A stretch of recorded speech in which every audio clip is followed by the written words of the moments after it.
ahora nos vamos a Estados Unidos luego que el doctor Anthony Fauci, el famoso doctor Anthony Fauci, ahí lo vemos en las imágenes, el director del Instituto Nacional de Enfermedades Infecciosas y principal epidemiólogo hasta ahora, por lo menos de la Casa Blanca, descartó que el coronavirus fuera creado en un laboratorio.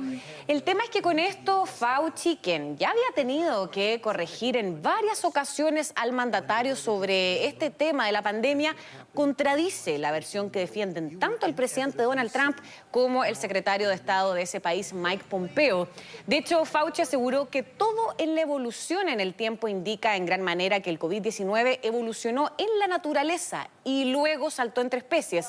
Declaraciones que van precisamente en la línea de lo expuesto el lunes por la OMS, la Organización Mundial de la Salud, pero que zanjan las versiones que indican que el coronavirus se originó en un laboratorio de China al confirmar que este patógeno tiene un origen animal.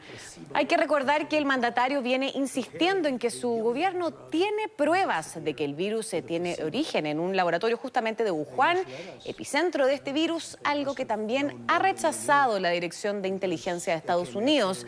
Por su parte, este miércoles el propio gobierno de China respondió ante estas graves acusaciones y aseguró que el origen de la pandemia hay que dejárselo a los expertos y no a los políticos que mienten.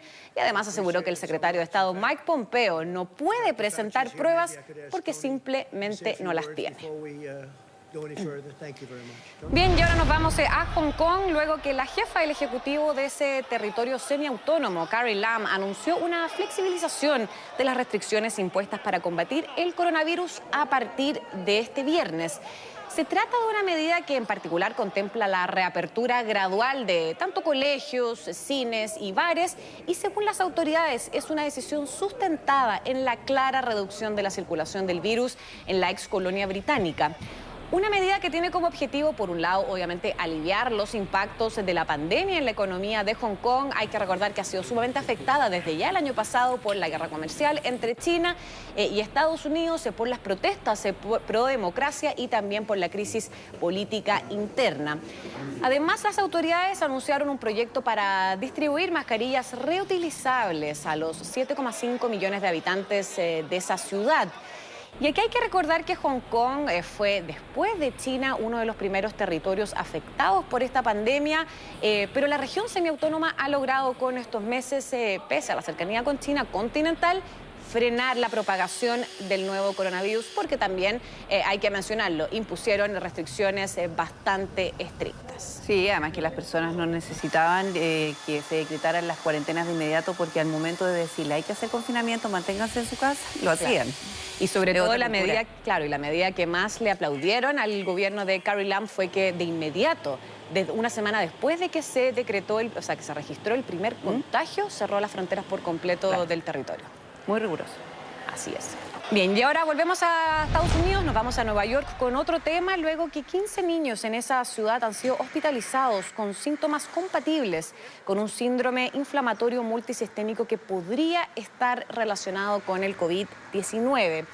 Todo esto según una alerta emitida por el Departamento de Salud de la ciudad de Nueva York, que asegura que los pacientes de entre 2 y 15 años fueron hospitalizados del 17 de abril al 1 de mayo. El tema es que varios se dieron positivo por coronavirus o tuvieron pruebas de anticuerpos positivas e incluso algunos de los pacientes experimentaron fiebre persistente y características de la enfermedad de Kawasaki o características del síndrome de shock tóxico. Aquí hay que recordar que la enfermedad de Kawasaki causa una inflamación en las paredes de las arterias y que puede limitar el flujo precisamente de sangre que llega al corazón. Sin embargo, los expertos, y también para tranquilizar un poco a la población, aseguran que por lo general es tratable y la mayoría de los niños se recuperan sin problemas graves de este síndrome. Ahora, lo que más llamó la atención en esta alerta es que al menos 5 de los casos requirieron un respirador y más de la mitad de los pacientes requirieron apoyo para estabilizar la presión arterial.